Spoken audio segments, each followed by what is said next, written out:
etched in stone. Being a Windsor meant working out which truths were timeless, and then banishing them from your mind. It meant absorbing the basic parameters of one's identity, knowing by instinct who you were, which was forever a byproduct of who you weren't. I wasn't Granny. I wasn't Pa. I wasn't Willie. I was third in line behind them. Every boy and girl, at least once, imagines themselves as a prince or princess. Therefore, spare or no spare, it wasn't half bad to actually be one. More, standing resolutely behind the people you loved. Wasn't that the definition of honor? Of love? Like bowing to Victoria as you passed. Next to my bedroom was a sort of round sitting room. Round table, wall mirror, writing desk, fireplace with cushioned hearths around. In the far corner stood a great big wooden door that led to a bathroom. The two marble basins looked like prototypes for the first basins ever manufactured. Balmoral was either old or made to look so. The castle was a playground, a hunting lodge, but also a stage. The bathroom was dominated by a claw-footed tub, and even the water spurting from its taps seemed old. Not in a bad way. Old like the lake where Merlin helped Arthur find his magic sword. Brownish, suggestive of... Perché sto lago non è un lago delle leggende? Esiste veramente? In Cornovaglia dovrebbe essere, se esiste quel lago, non in Scozia, alle Balmoral. Weak tea. The water often alarmed weekend guests. Sorry, but there seems to be something wrong with the water in my loo. Pa would always smile and assure them that nothing was wrong with the water. On the contrary, it was filtered and sweetened by the Scottish peat. That water came straight off the hill, and what you're about to experience is one of life's finest pleasures, a Highland bath. Depending on your preference, your Highland bath could be Arctic cold or kettle hot. Taps throughout the castle were fine-tuned. For me, few pleasures compared with a scalding soak, but especially while gazing out of the castle's slit windows. Che due palle. Quanto è noioso sto libro. Che cazzo me ne fotte delle tubature del palazzo? Ma quando è che inizia ad essere interessante sta cosa? Allora, passiamo alle finestre, vediamo quanto tempo deve perdere sulle finestre, che cosa ci deve dire di interessante su delle finestre. Cioè, onestamente, finora sono abbastanza deluso, ragazzi. Non so se continuo con questa rubrica. Where archers, I imagined, once stood guard. I'd look up at the starry sky, or down at the walled gardens. Picture myself floating over the great lawn, smooth and green as a snooker table, thanks to a battalion of gardeners. The lawn was so perfect, every blade of... Un battaglione di giardinieri. Cioè, tu ti immagini che questi qua devono mettere a posto una foresta, non un giardino, un battaglione. Certo, comunque i problemi del Principe Harry sono problemi gravi, of grass so precisely mown, Willie, and I felt guilty about walking across it, let alone riding our bikes. But we did it anyway, all the time. Once, we chased our cousin across the lawn. We were on quads, the cousin was on a go-kart. It was all fun and games until she crashed head-on into a green lamppost. Crazy fluke, the only lamppost within 1,000 miles.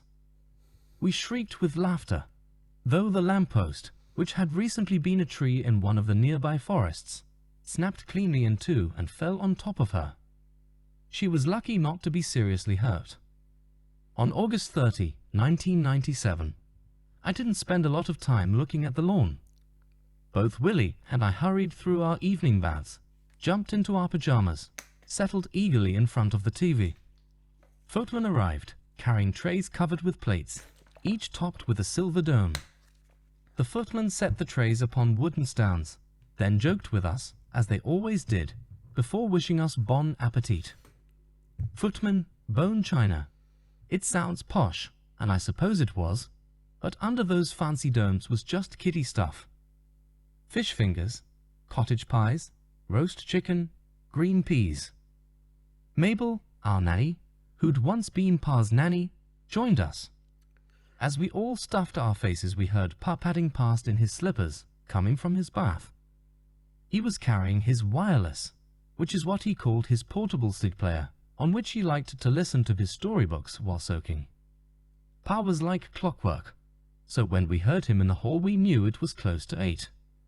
Half an hour later we picked up the first sounds of the adults beginning their evening migration downstairs, then the first bleaty notes of the accompanying bagpipes. For the next 2 hours the adults would be held captive in the dinner dungeon, forced to sit around that long table, forced to squint at each other in the dim gloom of a candelabra designed by Prince Albert, forced to remain ramrod straight before china plates and crystal goblets placed with mathematical precision by staff, China vuol dire porcellana, prima l'avevo tradotto bene.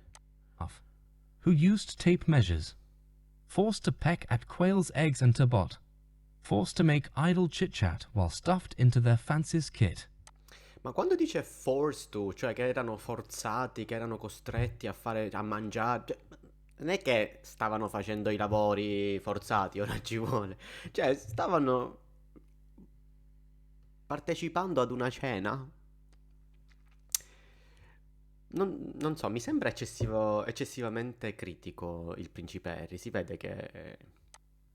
Black tie, hard black shoes, trews, maybe even kilts. I thought, what hell, being an adult. Dico, non mi sembra che dal momento in cui lui è uscito dalla famiglia reale abbia rinunciato a tutti questi privilegi. Forced to, direi io, using a private jet.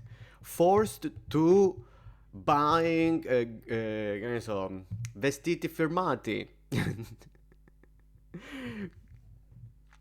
Mi sa che vede le cose da una prospettiva molto personale. Cioè, nel senso che secondo me nel trauma lui ha questo tormento che gli fa pensare che certe cose non vanno bene, ma cioè, non è che c'è una logica in tutto questo, c'è la logica sua, che è esclusivamente sua. Stopped by on his way to dinner.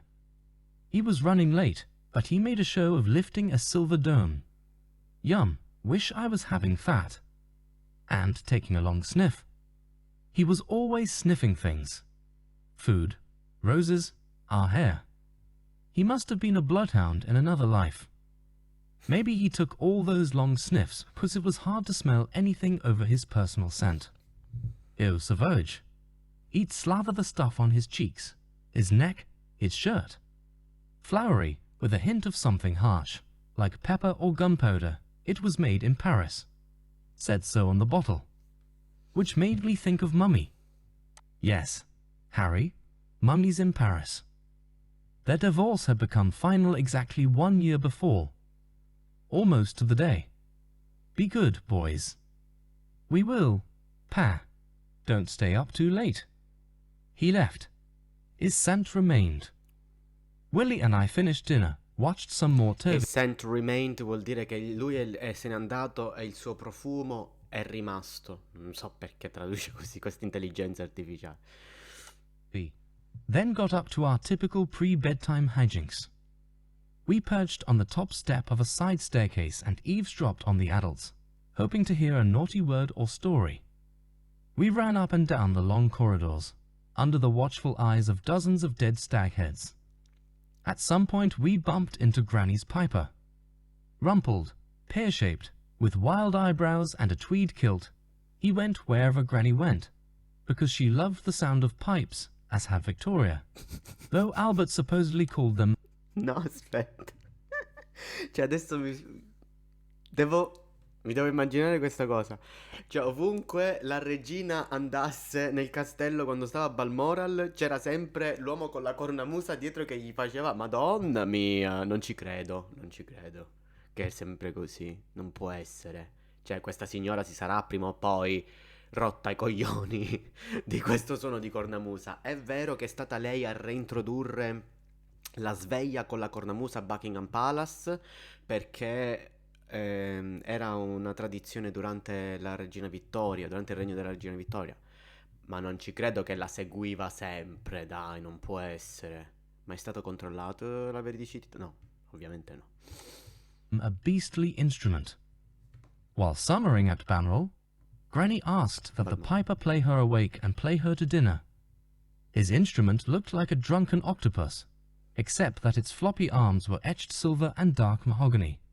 We'd seen the thing before, many times, but that night he offered to let us hold it. Try it. Really? Go on. We couldn't get anything out of the pipes but a few piddly squeaks. We just didn't have the puff. The piper, however, had a chest the size of a whiskey barrel. He made it moan and scream. We thanked him for the lesson and bade him good night, then took ourselves back to the nursery, where Mabel monitored the brushing of teeth and the washing of faces. Then to bed. My bed was tall. I had to jump to get in, after which I rolled down into its sunken center. It felt like climbing onto a book. Queste sì che sono disgrazie comunque, avere un letto così alto che ci devi saltare sopra. Principelli, sono con te. Case, then tumbling into a slit trench. The bedding was clean, crisp, various shades of white. Alabaster sheets, cream blankets, eggshell quilts. Much of it stamped with Elizabeth Regina.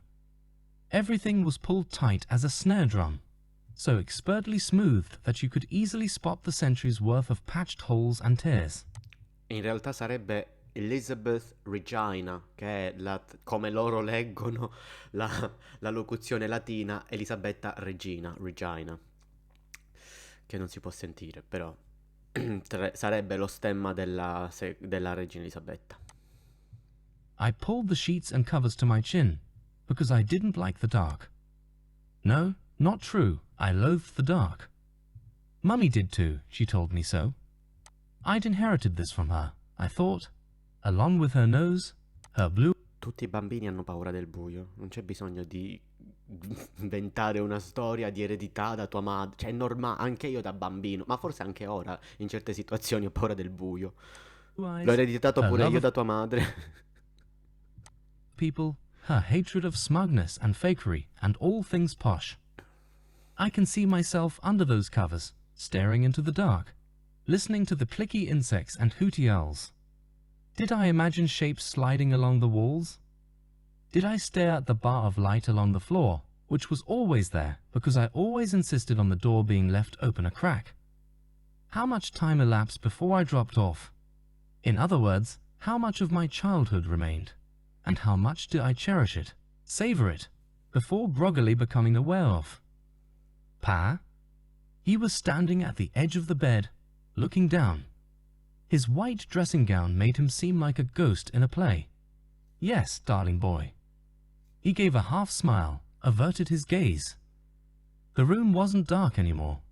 Wasn't light either. Strange in-between shade, almost brownish, almost like the water in the ancient tub. He looked at me. Finora non sta raccontando niente. Che due palle. Cioè, ma se è tutto così veramente io abbandono la nave. Mamma mia, vai al punto. In a funny way he'd never looked at me before. With, fear? What is it, Pa? He sat down on the edge of the bed. He put a hand on my knee. Darling boy, Mummy's been in a car crash. I remember thinking, crash. No, non è che sono felice dell'incidente, sono felice che finalmente si sta arrivando a quagliare qualcosa, perché onestamente stavo per bloccare tutto. Oh. But she's all right. Yes? I vividly remember that thought flashing through my mind. And I remember waiting patiently for Pa to confirm that indeed Mummy was all right. And I remember him not doing that. There was then a shift internally. I began silently pleading with Pa or God, or both. No. Pa looked down into the folds of the old quilts and blankets and sheets. There were complications. Mummy was quite badly injured and taken to hospital, darling boy. He always called me darling boy, but he was saying it quite a lot now. His voice was soft. He was in shock, it seemed. Oh, hospital? Yes, with a head injury. Did he mention paparazzi? Did he say she'd been chased? I don't think so. I can't swear to it, but probably not. The Paps was such a problem for Mummy, for everyone. It didn't need to be said. Ma ad un bambino è, diciamo, funzionale sapere il motivo per cui tua madre... Cioè, ha avuto un incidente, punto. Sei un bambino, io ti sto tutelando, non ti do eccessive informazioni, tu quello che devi sapere al momento è che tua madre sta male, che ha avuto un incidente.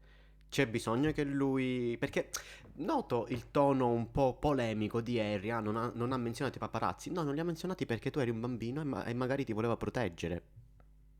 Pazzia, no? I thought again. Injured, but she's okay. She's been taken to hospital. They'll fix her head, and we'll go and see her. Today. Tonight at the latest. They tried, darling boy. I'm afraid she didn't make it. These phrases remain in my mind like darts in a board. He did say it that way, I know that much for sure. She didn't make it.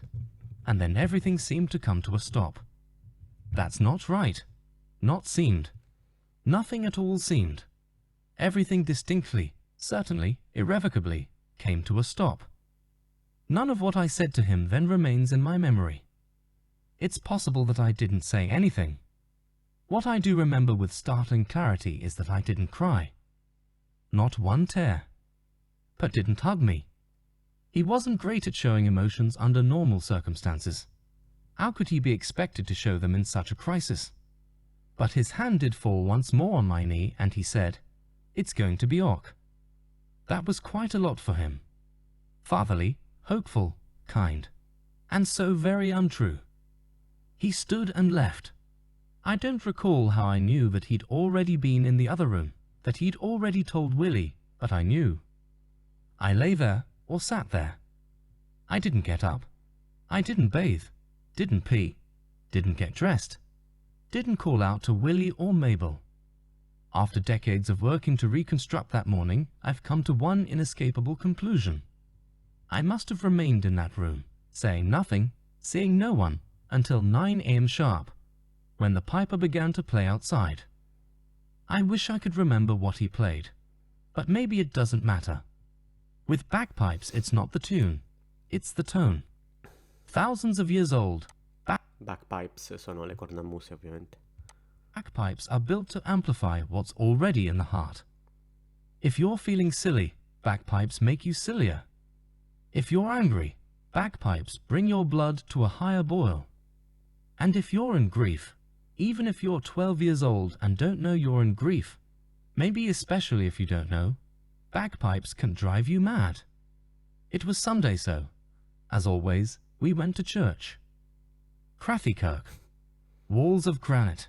Large roof of Scottish pine. Stained glass windows donated decades earlier by Victoria, perhaps to atone for the upset she caused in worshipping there.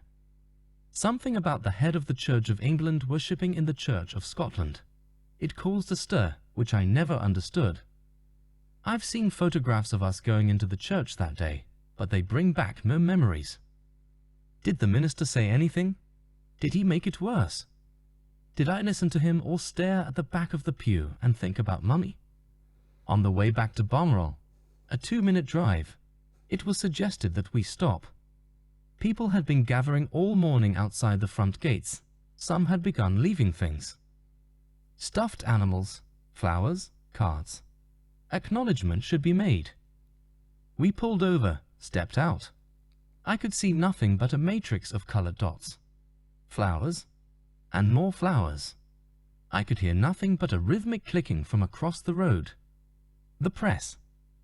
I reached for my father's hand for comfort, then cursed myself, because that gesture set off an explosion of clicks. I'd given them exactly what they wanted. Emotion, drama, pain. They fired and fired and fired. Hours later, Pa left or Paris accompanied by Mummy's sisters, Aunt Sarah and Aunt Jane. They needed to learn more about the crash, someone said, and they needed to arrange for the return of Mummy's body. Body. People kept using that word. It was a punch in the throat and a bloody lie, because Mummy wasn't dead. That was my sudden insight. with nothing to do but roam the castle and talk to myself. A suspicion took hold, which then became a firm belief. This was all a trick. And for once the trick wasn't being played by the people around me, or the press, but by Mummy. Il press non sono i premi, ma è la stampa. Comunque è strano come è passato da che erano lì a già sono qui senza tipo descrivere il viaggio, le sue sensazioni, non c'è niente.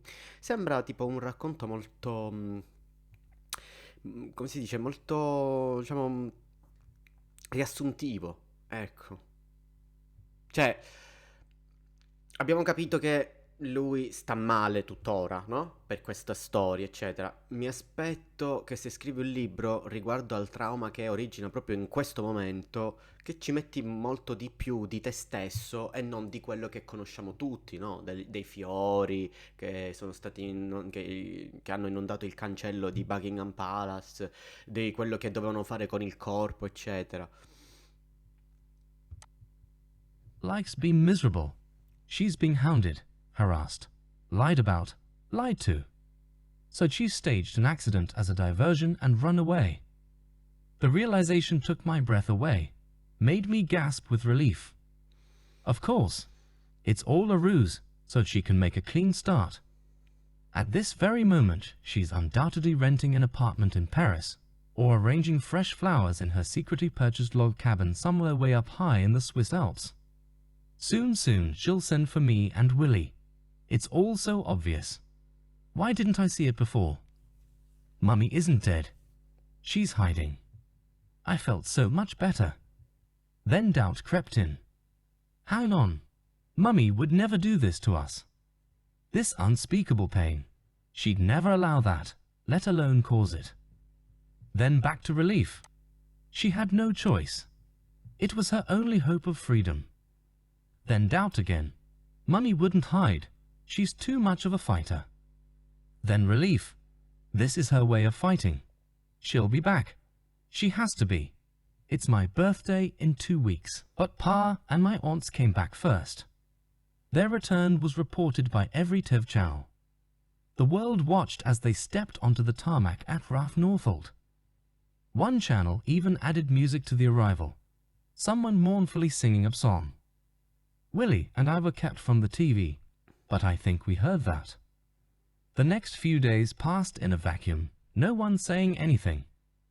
We all remained ensconced inside the castle. It was like being inside a crypt, except a crypt where everyone's wearing trues and keeping to normal routines and schedules. If anyone talked about anything, I didn't hear them. The only voice I heard was the one droning in my head, arguing with itself. She's gone. No, she's hiding. She's dead. No, she's playing dead. Then, one morning, it was time. Back to London. I remember nothing about the trip. Did we drive? Did we fly? Scusa, non erano già arrivati a Londra, visto che parlava dei fiori, non ci ho capito niente. Quindi erano ancora alle Balmoral. On the royal flight, I can see the reunion with Pa and the aunts and the pivotal encounter with Aunt Sarah, though it's wreathed in fog and might be slightly out of sequence. At times my memory places it right there, in those horrid first days of September. But at other times memory casts it forward to many years later. Whenever it happened like this. William, Harry, Aunt Sarah has something for you boys. She stepped forward, holding 2 tiny blue boxes. What's this? Open it. I lifted off the top of my... La scatola blu. Quella accanto a cui Meghan metteva I test di gravidanza. My blue box. Inside was a moth. No. A mustache? No. What's? Her hair, Harry. Ci credo che con questo intelletto non riconoscesse un ciuffo di capelli. Complimenti. Aunt Sarah explained that, while in Paris, she'd clipped 2 locks from Mummy's head. So there it was. Proof she's really gone. But then immediately came the... No, è prova che le sono stati tagliati dei capelli, non è la prova che se n'è andata. The reassuring doubt, the life-saving uncertainty. Forse sono un po' troppo cinico. No, this could be anybody's hair. Mummy, her beautiful blonde hair intact, was out there somewhere. I'd know if she weren't. My body would know. My heart would know. And neither knows any such thing. Both were just as full of love for her as ever. Willie and I walked up and down the crowds outside Kensington Palace, smiling, shaking hands, as if we were running for office. Hundreds and hundreds of hands were thrust continually into our faces, the fingers often wet. From what? I wondered. Tears. I realized. Si spera. I disliked how those hands felt. More, I hated how they made me feel. Guilty. Why were all these people crying when I wasn't, and hadn't? I wanted to cry, and I tried to, because Mummy's life had been so sad that she'd felt the need to disappear, to invent this massive charade. But I couldn't squeeze out one drop. Maybe I'd learned too well, absorbed too deeply, the ethos of the family, that crying wasn't an option. Ever. I remember the mounds of flowers all around us. I remember feeling unspeakable sorrow, and yet being unfailingly polite. I remember old ladies saying, "Oh, my, how polite, the poor boy." I remember muttering thanks over and over. "Thank you for coming. Thank you for saying that. Thank you for camping out here for several days." I remember consoling several folks who were prostrate, overcome, as if they knew Mummy, but also thinking, "You didn't though. You act as if you did, but you didn't know her. That is, you don't know her." Present tense. After offering ourselves up to the crowds, we went inside Kensington Palace. We entered through two big black doors, into Mummy's apartment, went down a long corridor and into a room off the left. There stood a large coffin. Dark brown, English oak. Am I remembering or imagining that it was draped in a Union Jack? That flag mesmerized me. Maybe because of my boyish war games. Maybe because of my precocious patriotism. Or maybe because I'd been hearing rumblings for days about the flag, the flag, the flag. That was all anyone could talk about. People were up in arms because the flag hadn't been lowered to half-mast over Buckingham Palace. They didn't care that the royal standard never flew at half-mast, no matter what, that it flew when Granny was in residence, and didn't fly when she was away, full stop. They cared only about seeing some official show of mourning, and they were enraged by its absence. That is, they were whipped into rage by the British papers, which were trying to deflect attention from their role in Mummy's disappearance. I recall one headline, addressed pointedly at Granny, "Show us you care." How rich, coming from the same fiends who cared so much about Mummy that they chased her into a tunnel from which she never emerged. By now I'd overheard this official version of events. Paps chased Mummy through the streets of Paris, then into a tunnel. Non papà, ma i paparazzi, Paps. Where her Mercedes crashed into a wall or cement pillar, killing her, a friend, and the driver. Standing before the flag-draped coffin, I asked myself, is Mummy a patriot? What does Mummy really think of Britain? Al posto di Mummy ha capito l'intelligenza artificiale Money. È mamma una patriota, no il denaro, vabbè. Has anyone bothered to ask her? When will I be able to ask her myself? I can't recollect anything the family said in that moment, to each other or to the coffin. I don't recall a word that passed between me and Willie, though I do remember people around us saying the boys look shell-shocked.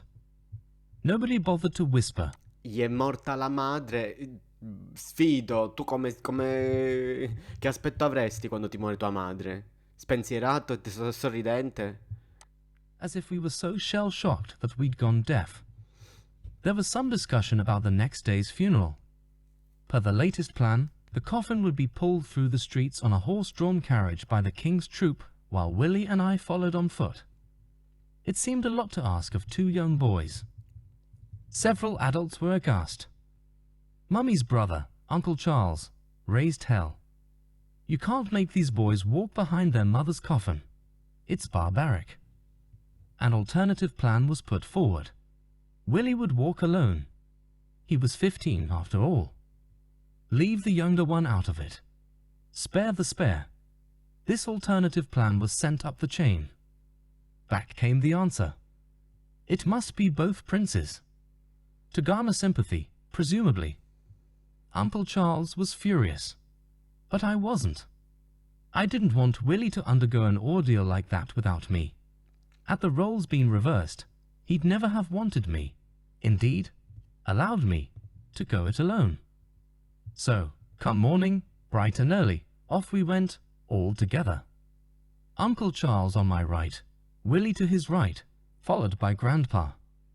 And on my left was Pa. I noted at the start how serene Grandpa looked, as if this was merely another royal engagement. I could see his eyes, clearly, because he was gazing straight ahead. They all were, but I kept mine down on the road. So did Willie. I remember feeling numb. I remember clenching my fists. I remember keeping a fraction of Willie always in the corner of my vision and drawing loads of strength from that. Most of all, I remember the sounds, the clinking bridles and clopping hooves of the 6 sweaty brown horses, the squeaking wheels of the gun carriage they were hauling. A relic from the First World War, someone said, which seemed right, since Mummy, much as she loved peace, often seemed a soldier, whether she was warring against the Paps or Pa. I believe I'll remember those few sounds for the rest of my life, because they were such a sharp contrast to the otherwise all-encompassing silence. There wasn't one engine, one lorry, one bird. There wasn't one human voice, which was impossible, because 2 million people lined the roads. The only hint that we were marching through a canyon of humanity was the occasional wail. After 20 minutes we reached Westminster Abbey. We filed into a long pew. The funeral began with a series of readings and eulogies, and culminated with Elton John. He rose slowly, stiffly, as if he was one of the great kings buried for centuries beneath the abbey, suddenly roused back to life. He walked to the front, seated himself at a grand piano. Is there anyone who doesn't know that he sang Candle in the Wind, a version he'd reworked for Mummy? Certo. I can't be sure the notes in my head are from that moment or from clips I've seen since. Che però originariamente, se non sbaglio, era per Marilyn Monroe. Possibly they're vestiges of recurring nightmares. But I do have one pure, indisputable memory of the song climaxing and my eyes starting to sting and tears nearly falling. Nearly. Towards the end of the service came Uncle Charles, who used his allotted time to blast everyone. Family, nation, press, for stalking Mummy to her death. You could feel the abbey, the nation outside, recoil from the blow. Truth hurts. Then 8 Welsh guards moved forward, hoisted the enormous lead-lined coffin, which was now draped in the royal standard, an extraordinary break with protocol. They'd also yielded to pressure and lowered the flag to half-mast. Not the royal standard, of course, but the Union Jack, still an unprecedented compromise. The royal standard was always reserved for members of the royal family, which, I'd been told, Mummy wasn't anymore. Did this mean she was forgiven? By Granny? Apparently. But these were questions I couldn't quite formulate, let alone ask an adult. Ma perdonata di cosa? Il divorzio non è una questione di colpa. The coffin was slowly carried outside and loaded into the back of a black hearse. After a long wait, the hearse drove off, rolled steadily through London, which surged on all sides with the largest crowd that ageless city had ever seen, twice as large as the crowds that celebrated the end of the Second World War. It went past Buckingham Palace, up Park Lane, towards the outskirts, over to the Finchley Road, then Hendon Way, then the Brent Crossflyover, then the North Circular, then the M1 to Junction 15 and northwards to Harlestone, before passing through the iron front gate of Uncle Charles' estate. Althorpe. Willie and I watched most of that car ride on TV. We were already at Althorpe. Althorp, adesso lo traduce bene. Avanti, ste intelligenza artificiale non riconosce un cazzo comunque. Althorp è dove è stata sepolta, ovviamente. Weeping speeded ahead, though it turned out there was no need to hurry. Not only did the hearse go the long way round, it was delayed several times by all the people heaping flowers onto it, blocking the vents and causing the engine to overheat. The driver had to keep pulling over so the bodyguard could get out and clear the flowers off the windscreen. The bodyguard was Graham. Willie and I liked him a lot. We always called him Crackers, as in Graham Crackers. We thought that was hysterical.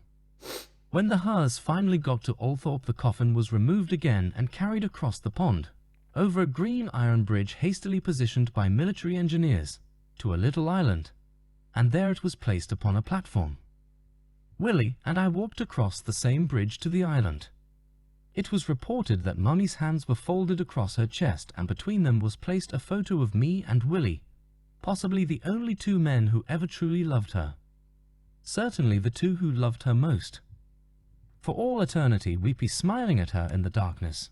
And maybe it was this image, as the flag came off and the coffin descended to the bottom of the hole, that finally broke me. My body convulsed and my chin fell, and I began to sob uncontrollably into my hands. I felt ashamed of violating the family ethos, but I couldn't hold it in any longer. It's okay. I reassured myself, it's okay. There aren't any cameras around.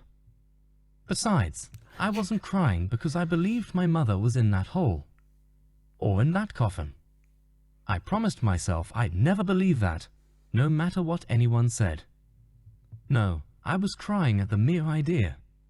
It would just be so unbearably tragic, I thought, if it was actually true. Then everyone moved on, the family went back to work, and I went back to school, same as I did after every summer holiday. Back to normal, everyone said cheerily. From the passenger seat of Pa's open-topped Aston Martin, everything certainly looked the same. Va bene, per oggi finiamo qui. È stato finalmente si arriva a qualcosa di concreto in questo racconto. Vi mando i miei saluti reali e ci vediamo domani.